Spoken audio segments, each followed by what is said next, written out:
Yeah, yeah. Fine. So when the Prophet Prophet Muhammad gave us the Quran, in which there are guidance as to how you conduct societal affairs, how you run a country, how you have your economic system and social system, education system, how you conduct relation between other nations and tribes and so on, how you have an outlook in ethics and morality, how you live your life individually in society.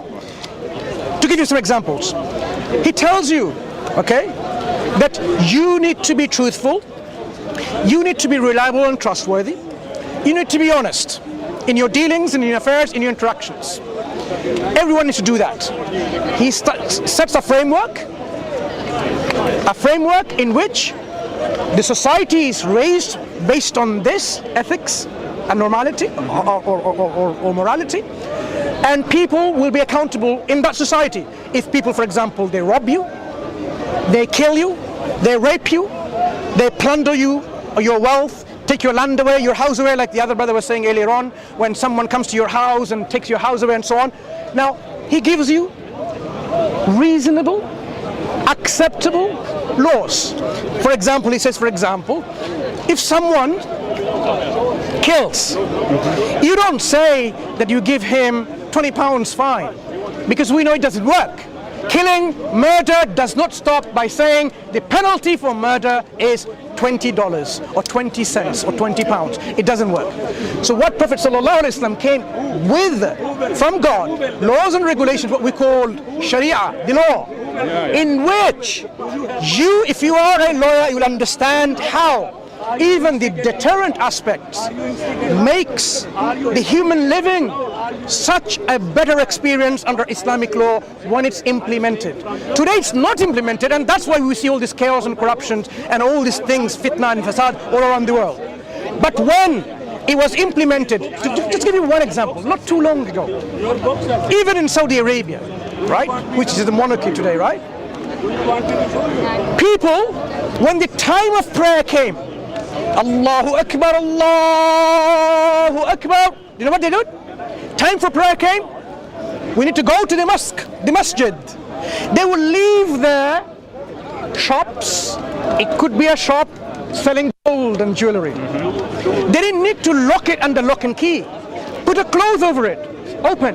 No one needs to stay there. They will go and pray and come back with this confidence in their heart and mind that no one is going to steal. How did it transform a society of pagans who were burying their daughters alive because they were born as a daughter? Islam came and transformed them into this state of being. So Islam gives us all of these laws and regulations and teaching. This does not reflect someone who is mentally unstable. So this is my point there briefly. There's no point going into too details. If you want to question and criticize it, I can go into detail. Second thing about motives. Now, if someone is not a messenger of God, an imposter, a fraudster, a fake individual, that person needs a motive. Why is that person claiming to be a prophet of God?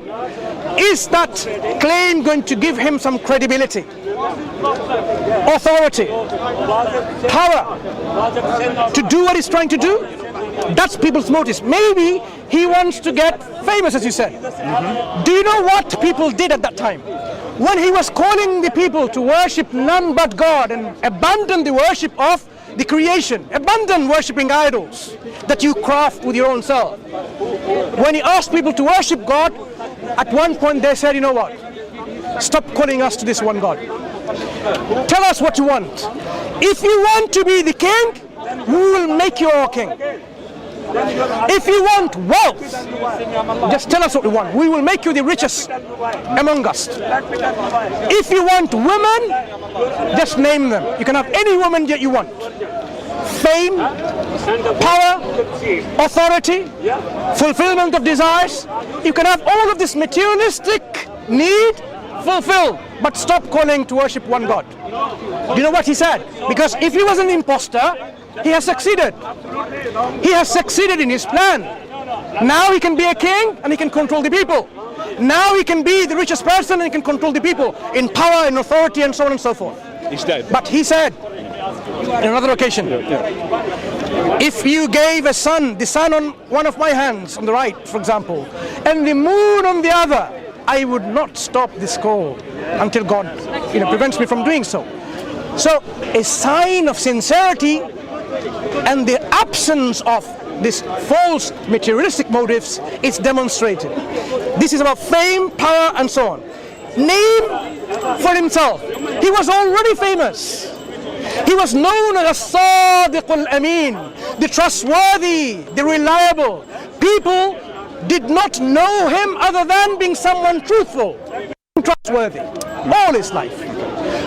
He was famous to the point that this is how they arbitrated their matters with him.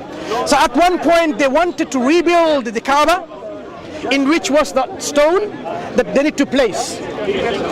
Tribal disunity started growing. I want to place this. Our tribe should place this stone on that corner of the wall. Another tribe says, no, it should be our responsibility. We are more noble than you. I'm paraphrasing the history. They started this disunity and problems within themselves. And they then eventually said, you know what, this is not how we can resolve. It's going to amount to a war. Like over a camel, we've been to war for 40 years. This, who knows what's going to happen to our nation with our tribal, disunity because of that. They said, but we know someone who can arbitrate and solve the problem. They found Prophet Muhammad sallallahu alaihi wasallam, and they were happy to make him the arbitrator, right? So he was already a famous individual. He was already known to him. So it wasn't about making a name for himself. Attention and power, he already had the attention. Power, it was offered to him, but he rejected. How did he live when he had the power? That's another test for a fake individual. If someone is fake and imposter and fraud, when they have the power, you will see in their life, in their actions, the demonstration of someone's been a fraud. They will live a life of luxury. Living in a palace like this, with all they need, right? Food and wealth and clothing, whatever, you name it. People will be like on his feet, kissing his feet and worshipping him, like some people used to do with kings and monarchs and so on, right? They will be humbling down to him. But he even said to his people, when he was coming along, right? And he was, the people were sitting, his companions, and they stood up. He says, no, you don't need to rise up for me. He stopped them from even rising up. Look what we do in our cultures. When a teacher comes, we stand up. When something happens, we stand up. In the courts, for example. Prophet ﷺ said, no, you can't elevate him like this, right? So when he passes away, don't make his tomb a place of worship. That is what we are demonstrating. So how did he live his life? Okay. Having all the power to control 1/3, or even at that time, a lot. How did he live his life?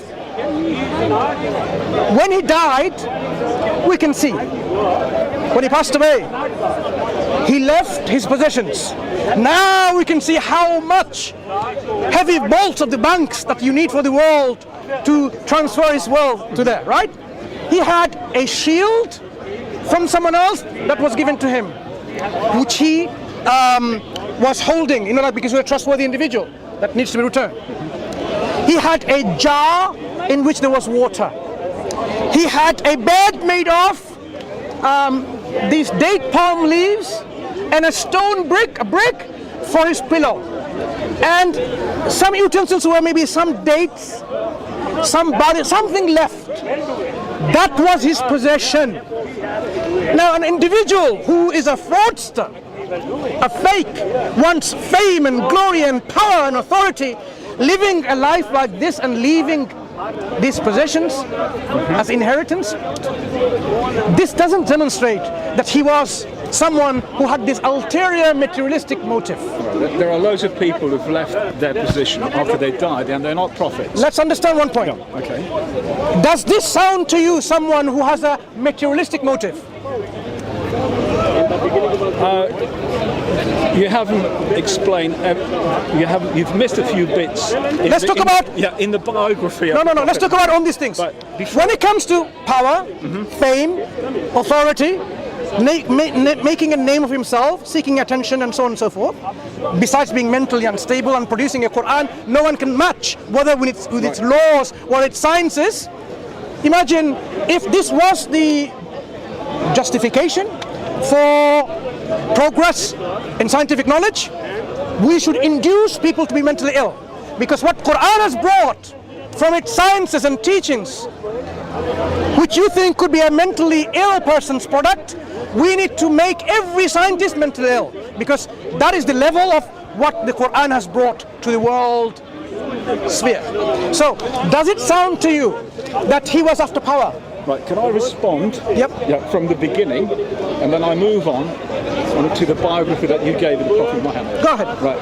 Now, first of all, if it's important for the whole of mankind to recognize the existence of a supreme being who has created everything in the universe, why make the message so obscure?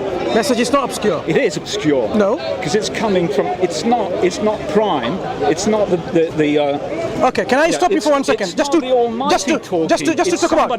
Just to clarify that point. The Quran says this is book from God. Point number 1. So now you know where it's coming from, and this here tells you, worship me and none else. And here is the evidence that is from me. So it gives you the evidence. How is this obscure? So there's no evidence. It's my Sorry. One moment. I will entertain all your criticisms. When you say there is no evidence, there is no evidence. No. When you say there's no evidence, the word of one man. Please. It's the word of What's one your name, man. my friend? Yeah. What's your name? My name is Gilles. Gilles, I'm Mansour. Gilles, when you are already saying there's no evidence, when even the very talk that I gave earlier on, I was offering evidence. So you can't say there's no evidence. To you, what you can say is, I have not heard of convincing evidence. No. Now, I can say the only evidence that convinced me is when God tells me personally. But is this really an objective way of verifying God exists? Is this an evidence for everyone? No, because that may be that you have made up something of a criteria for your own self, knowing that no evidence on earth, even if, let me tell you what the Quran says. If the unbelievers saw there were stairs going up the heaven, the dead spoke, you know what people will say? You will not say, now I accept the evidence. They will say, we are bewitched, we are deluded, this is an illusion or a delusion, we have been under the influence of magic. There is nothing in an insincere, arrogant individual when it comes to evidence, because no evidence will be convincing to them. But a person who is sincere, wanting to know the truth, they can see the evidence. When the people saw Prophet Muhammad ﷺ for the 40 years of their life, and when he said, I'm a messenger of God, sufficient for them as an evidence he was a messenger. They didn't need to hear anything about the science that I was talking about earlier. Not needed, it was unnecessary. Why? Because people's level of evidence is something that they know what is convincing for them. You may have this ultra demand for evidence because you know in your heart you don't want to accept any evidence. If I were to ask you, I'm going to ask you directly. Name me 2 examples of evidence that will convince you without a shadow of doubt that God exists. Number 1. Manifestation would be one. Manifestation would be one. Manifestation. Yeah. Number 2. Yeah. Able to talk and that. Able to talk. Yeah. God able Directly to talk. To everybody. Directly. Hang on. To everybody. Hang on. To everybody. Not. If you saw in the sky someone like says, I am God.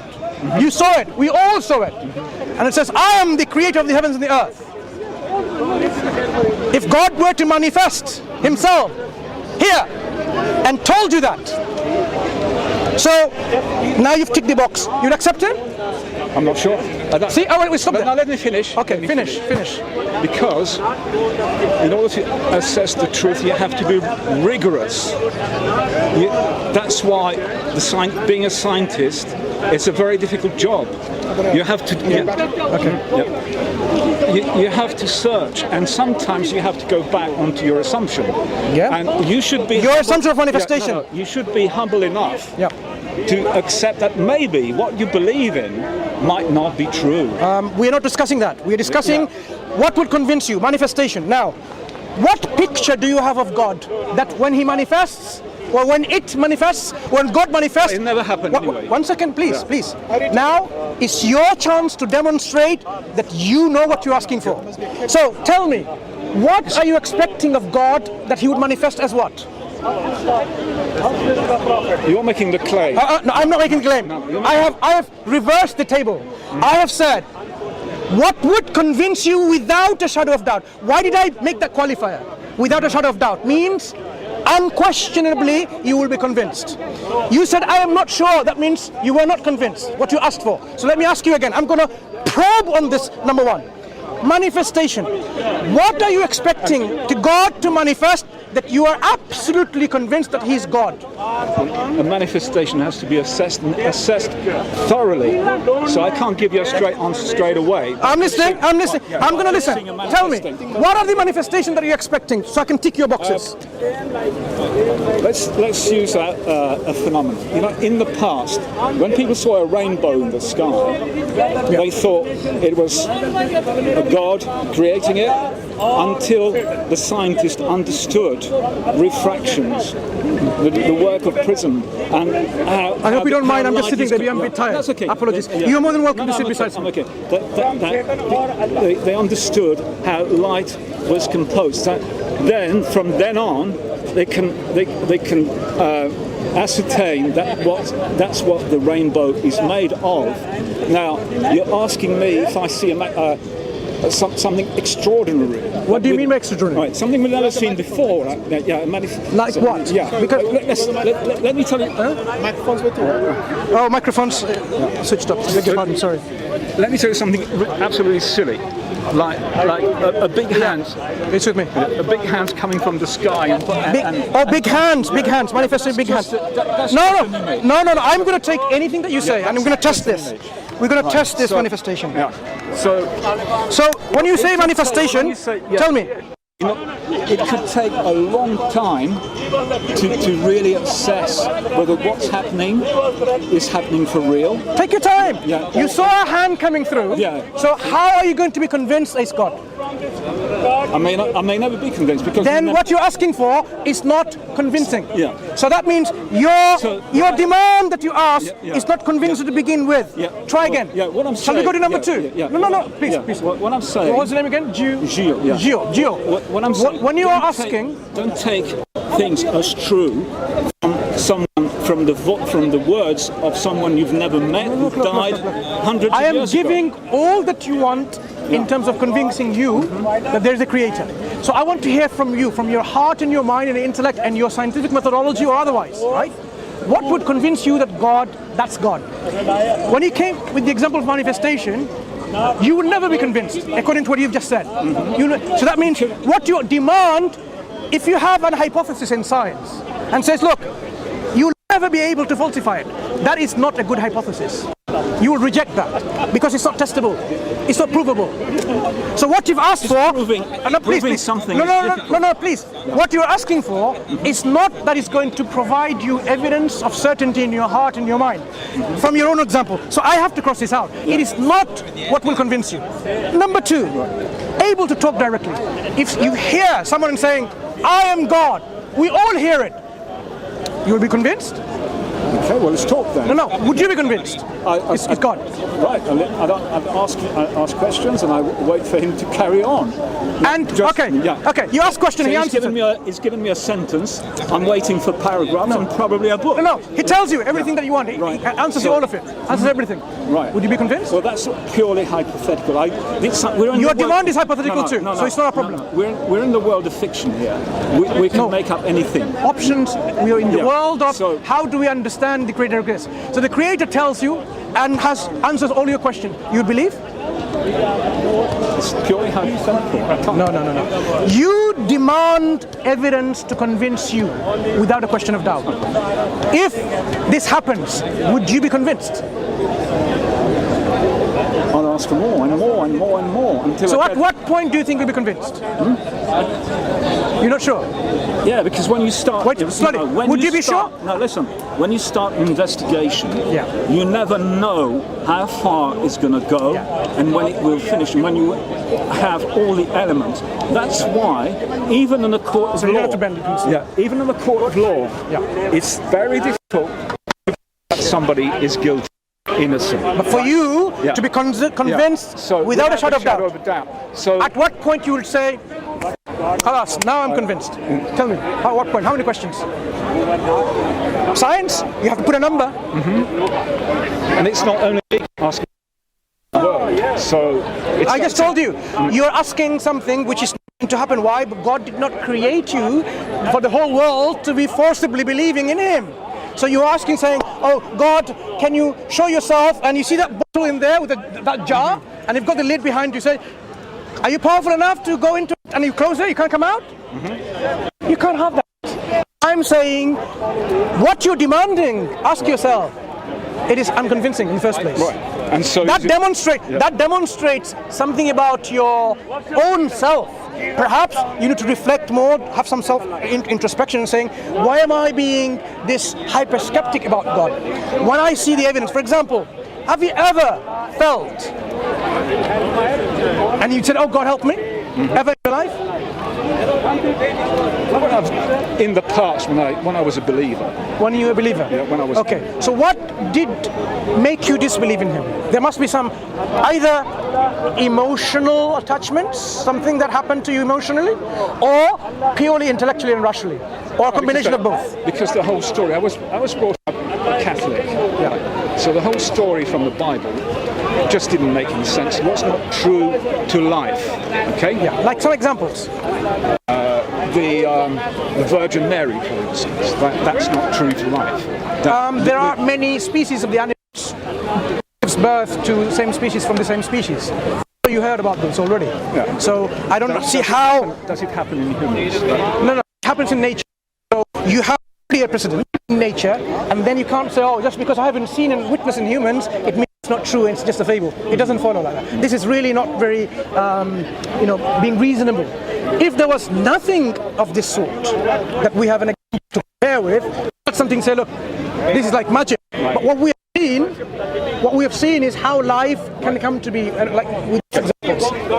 I will be closer to being convinced by a like that, rather than the ranting of somebody who lived 600 years ago or more. Right? No, when I say ranting, you see, look, the language you're using, it's something that's offending to you, perhaps. Yes, you're right. So, of course, very offensive word, but if you were talking about Prophet Muhammad sallallahu alaihi wasallam, I would like to know why this negative feelings. Okay, can we move on to the biography of the Prophet? Yeah, we can. So, firstly, we need to just wrap up this argument. Sure, yeah. When you talk about the Quran and Islam is a product of a mentally ill person, and he has these ulterior motives to be famous, to be a king, to be a powerful authority. Now, the examples I have given you, offered to you, demonstrates otherwise. Okay. And you said you're going to talk about this, but please do, so we can move. But at least we haven't found anything in his life which demonstrate that he was an imposter, a fake, a fraudster. Let's go back. Have you read the Sahih al-Bukhari? Many parts of it, yeah. Have you read the part in book 7? Oh, I don't know. 62. Just tell me the reference and I can.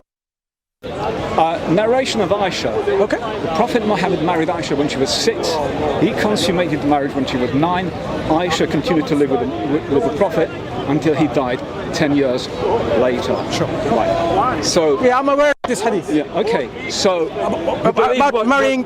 Yeah. You believe that's young. The words are true because it's historically true. Sahih means authentic. No, you don't have to tell me. Historically, this is what is accurate for us. This is what it says. This is what's written. Yeah. Okay.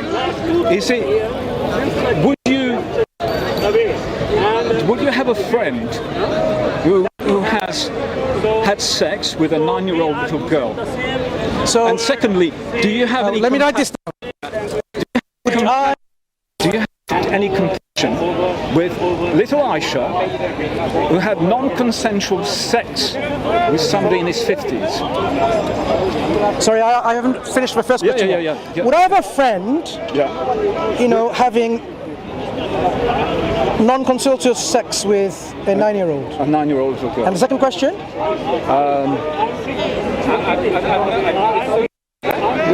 What did you write? Would I have a friend who wants to have sex with a 9-year-old. Would I be happy with that? A friend being in his 50s. Okay. Yeah. And this friend is in his 50s. Right. Okay. So this is Prophet Muhammad. There are other passages in the Sahih of Bukhari. So you're thinking that this demonstrates God doesn't exist? No. It demonstrates that the claimant doesn't have a moral compass. Oh, moral compass. You're talking about moral compass. Yeah. What is the moral compass based on? Can I first establish that and then we can talk about it? So he hasn't got Prophet has no moral compass. Prophet has no moral compass. So let's establish. Is it right or wrong? Oh, right or wrong. Even talking about right, wrong. Is it right or wrong to force a 9-year-old little girl to force? Wow, look at this claim. A 9-year-old girl cannot decide if she wants consensual sex. Let's talk about this. Yeah. So let's talk about holistically first. What is our moral compass based on? That we are judging something is immoral. Because your question is about immorality. This is an immoral behavior. So let's understand what is the yardstick that we're judging against. In this country, it's the law of the land. So if this country, yardstick, and you're going to stick to it, right? Yeah. Yardstick is the law of the land. Yeah.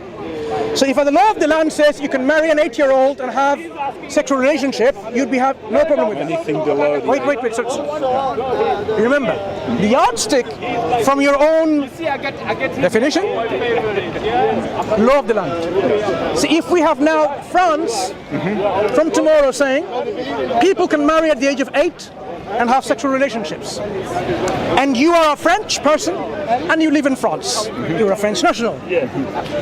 According to the criteria, the yardstick of morality, the moral compass, you would have no problem with that, would you?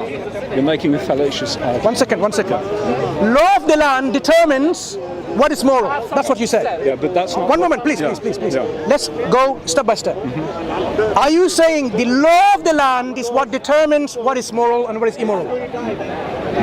Good. In this country, if England says it's okay to marry a 7-year-old and have intimate relationship, passes a law. Yeah. So according to you, it is moral. No, it becomes just as bad.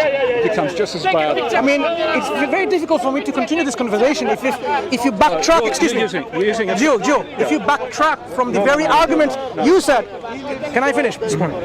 You said the arbitration here is done by the law of the land. Whatever the law of the land decides is moral behavior, is morally acceptable. If England decides marrying someone, or not even marrying, having sexual relations with a 9-year-old is according to the criteria that said, it's morally acceptable. Are you now going to backtrack that? What you're doing, this is what's known as a straw man. I'm not doing straw manning. It's a straw man argument. I'm challenging your yardstick. Straw man argument. How is it straw man? Yeah. So how is it straw man? You're portraying a situation that does not exist. There has never been laws enacted of that nature. There has been. Don't you know English history? In the UK, Henry VIII, he married someone very young. But maybe wait. 21st century. Oh, listen. This is the 21st. So now here are the problems that I'm finding, Gio, speaking to you. With all due respect, please forgive me if you find them offensive. You said there is no historical precedent. And now, when we talk about history and precedents, you can find yourself knowing that in history it exists, like Henry VIII, all the other English laws, even before, and now realizing that it goes against your criteria of morality, acceptable behavior, you confine to, not in the 21st century, you will say, morality of today, Sunday, the 18th of July, 2021. And you keep on doing that, just like you will keep on doing when evidence after evidence will be provided, you will say, no, it's not convincing. So now, let me ask you once again for the final matter on the subject of morality, because I do not have even any reason to continue any further demonstrating from Sahih Bukhari how it's acceptable or not. By even discussing the moral arbitration, or the yardstick or the moral compass, is enough and sufficient to dismiss your argument at hand. Let me ask you again. If a country decides for itself, law of the land, having sexual relationship with a 9-year-old is morally acceptable, is this morally acceptable? I would go against it. Then it wasn't the law of the land then. Because the law of the land is, it's okay. So you have now, you know very well, if you understood logic, you've moved your goalpost. It's called the moving the goalpost one by one. I apologize because you know your argument doesn't work, and you feel like, how am I going to counter this and counter that? Be sincere and ask yourself, actually this man has some sense, it seems reasonable. If it was the law of the land which says this, but I'm not accepting it, even though I put this forward. So it is not the law of the land which is the moral compass. Can you think of anything else? Just to broaden your perspectives, maybe something else is what you're after, which makes things moral. The human rights. What are the human rights? Charter. When you say human rights charter, who made them? Fallible human beings. And you saying they know everything, what is good for us and bad for us? Hitler knew what is good and bad for his people, didn't he? So you're perfectly okay? I'm not okay with Hitler. No. So you're neither am I okay with people saying these are the human rights. Yeah. You see, you're perfectly okay for somebody to have sex with another. No. You're not. Listen. You're not. Don't take what I'm saying. I am not okay with your moral compass. That's what I'm discussing. I am not discussing Sahih Hadith in Bukhari about the marriage of Aisha radiallahu anha when she was 6 and so on. I'm not discussing that yet. Yeah. I am saying I don't even need to. I'm only discussing your presuppositions of moral compass. Let's talk about the moral compass. It was the law of the land. Even the law of the land accepted. You will just... Meaning it was never for you the law of the land. Human rights. If some people this and that, you know what? 100 years ago, same human beings were to hang some people here. You know what? Tyburn. I know that. We need to know the history. Why they used to hang them? What was the punishment of homosexuality in this country? Probably death. Death. So human beings decided death, which was right and which was human wrong. So you are going to tell me human beings in 21st century can decide what is right and what is wrong? I don't buy it. It's not convincing at all. I'm sorry. So it's not convincing to you either. Shouldn't be, because you know by historical precedents, human beings were quite offering life as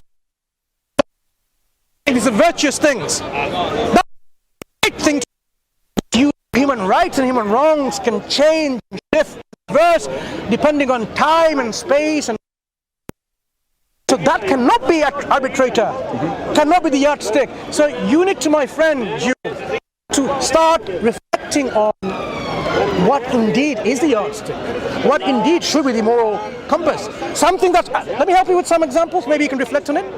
It needs to be objective. Law of the land is subjective. A land can decide one law, another law can decide another law. Subjective. So first criteria of a moral compass needs to be objective. There will be nothing that you can bring from human experience, an objective moral compass, unless it's from God. I can give you the argument of contingency and so on to demonstrate that to you. Morality can only be anchored in the one and only creator who is perfectly independent and absolute being. It cannot be based on a contingent being. That's your belief system. Not a belief system. That's your belief system. No, it's not my belief. It's my rational understanding, and I can go through the rational process to share with you how rationally these things are. So I don't need to just tell you I believe in X and Y and Z. So far, for the last 2 hours or more, I have not only given the reason, not stated my belief, I have given reasons for my belief. Reasons which are intellectual, rational, philosophical. They are grounded in solid foundation. If you disagree with them, that's up to you. I mean, no one can take this away from me. Even at the end of the day, you disagree. But all we can say is, my friend, please so you're perfectly reflect. perfectly okay for somebody to have sex with a 9-year-old girl. When did I say that? You defended. I have only questioned your basis of morality. Yeah. I have not defended or went against anything. I have not given my understanding of whether this is acceptable or not acceptable. Neither. So you sit on the fence? Wait, no, I don't sit on the fence. Yes, you are. No, I don't. Why are you imposing your words on mine? I'm telling you that I have not given you any of them, whether it's this or that. Instead, what I have done to you is open up for you an avenue to reflect further, in which what is our morality based or anchored in, or should be anchored in. For example, you would be perfectly happy if man having sex with man, right? I don't care. It's not about care. Would you say it's morally acceptable? It's not doing me any harm. I don't say about what's doing to you. Let me ask again. Are you going to say it is morally acceptable for man to have sex with man? I would say so. Yeah. Right. Yeah. So you see, even man having sex through the rectum of another man, that's what happens, right? Isn't it? Right. Hang on. Yeah. That's what happens. You're saying it is morally acceptable. May I ask you why? Because it's happening between two consensual adult human beings. Okay, got you there. Now we're going somewhere. Right. Sorry. Stop there. Right. We're going somewhere, Joe? No. So it's about adults plus consents. Yeah. So morality is anchored in, independent of nation states, as long as two adults, they consent to their behavior, it's morally acceptable. Yeah. What's another thing? Not harming anyone else. And no harm. Yeah. Excellent. Not harming anyone else. Excellent. No harm. Yeah. So now let's test this. If your son wants to have, if your son who is, when is someone an adult? Let's define that first of all. 18? Yeah. 18. 18. Good. Yeah. Over 18. Come of age, 18. 18. Yeah. If your 20-year-old son, 20-year-old son wants to have sexual relationship with your wife, meaning his mother, consensually and using condoms. According to your logic, they're adults, tick a box. Consents, tick a box. No harm, tick a box. Yeah. It's okay, morally acceptable. It will hurt me. I'll be hurt. No. Yeah. So harm meaning what? So now you're going to redefine what is harm. So let's go back again then, because we haven't finished what we mean by harm. Yeah. So we have to come back to the example. When you say there's no harm, what do you mean by harm? When, for example, believing people see homosexual activity, it harms them emotionally, saying, how can they kind of acts? But because they are legally, wait 1 second, because if it's legally protected, otherwise you'll be a homophobic, they will thereby kill it. That's what happens in a believing community. But it harms them emotionally, because they are concerned about how much harm their children will have by this kind of belief system and seeing these kind of things, right? To a believer, that's a perfect act, a sin in the sight of God. Sin. So they are really, really harmed. So according to harm criteria, this is morally unacceptable. Part of the criteria is harm. Believing people, theists, are harmed.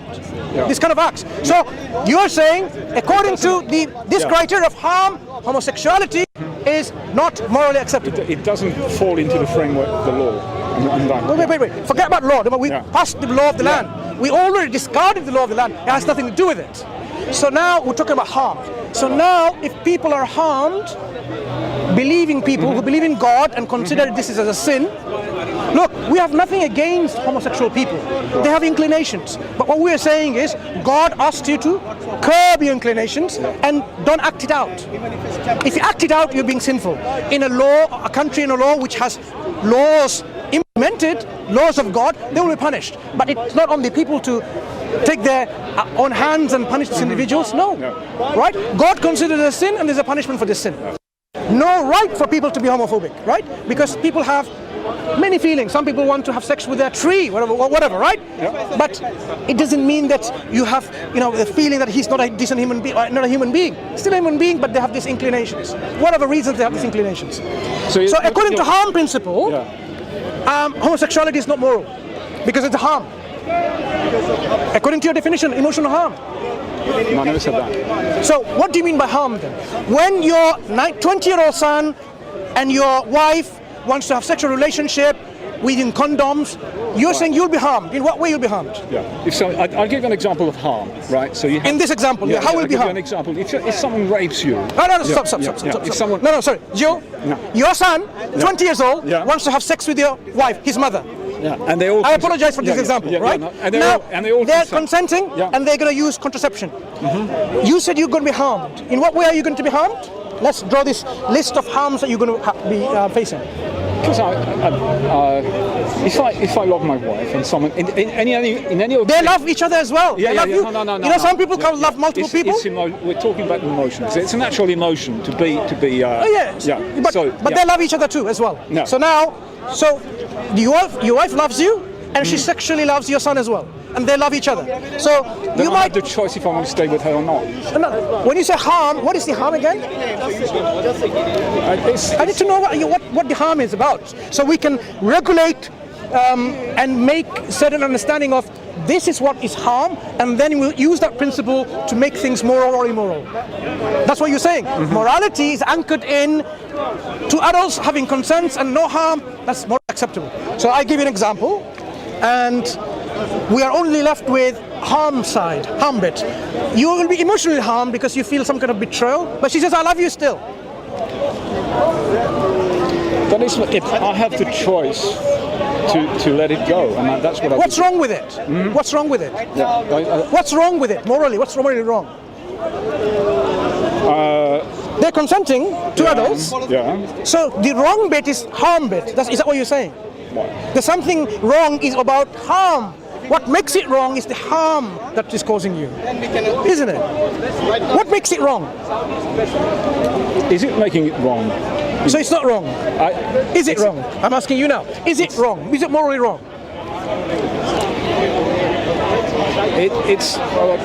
We're talking about a hypothetical. Someone would do something. Yeah. Real example, not hypothetical. Yeah. I am now reversing the table back to you for you to reflect on these, criteria for accepting morality and questioning the prophethood of Prophet Muhammad. Yeah. So we need to have a moral compass. So now, why is it wrong?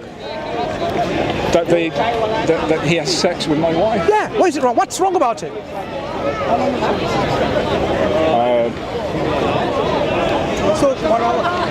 Okay, we're going to finish this soon, inshallah. In fact, there is nothing wrong. Okay, fine. So there's nothing wrong with it. There's nothing wrong. Let's leave it to that because we have to go. Now, may I continue this conversation later because we've been talking enough a long time. But a few points that I would like you to engage further with you again, if we meet you, Joe, is on the character of Prophet Muhammad Sallallahu Alaihi Wasallam. So we touched upon the morality. There's more. Yeah, we will talk about it, but not today because we have a long discussion and we want to make it short. So we're going to wrap this up by saying, in the near future, we'll sit again, maybe here, and we'll talk about. So we will establish the moral anchorage, in fact, what the moral or morality is anchored upon, or the yardstick, the moral compass. Once we agree on this, then we're going to apply that moral standard and see whether, based on this, his actions were moral or not. Because unless you and I know what is moral or immoral, what is acceptable or not, it is wrong to judge someone. Do you not agree? It is wrong to say this is wrong when we don't even know what makes it right or what makes it wrong. Yeah? So let's leave it to that. I appreciate we had a long discussion, and we had a very interesting discussion on various topics. So we hope that we meet again and we talk. There's more. That's what I'm saying. We talk again. We talk again, and we brush this, and then and come to a conclusion whether indeed Islam is true, indeed if God exists or not. And whether Islam is moral or not. Absolutely. That's the perfect the reason of discussion. So thank you very much for having a discussion with me, and you take care and all the best. And if I have offended you in any way by using this example, I apologize. It takes a lot. I apologize. Okay? And stay well clear of 9-year-old. You see, that's a very cheap shot because look, I wanted to end it in a nice way without being condescending and so on. Let's leave it to that. Until we meet again, take care. Yeah. Thank you.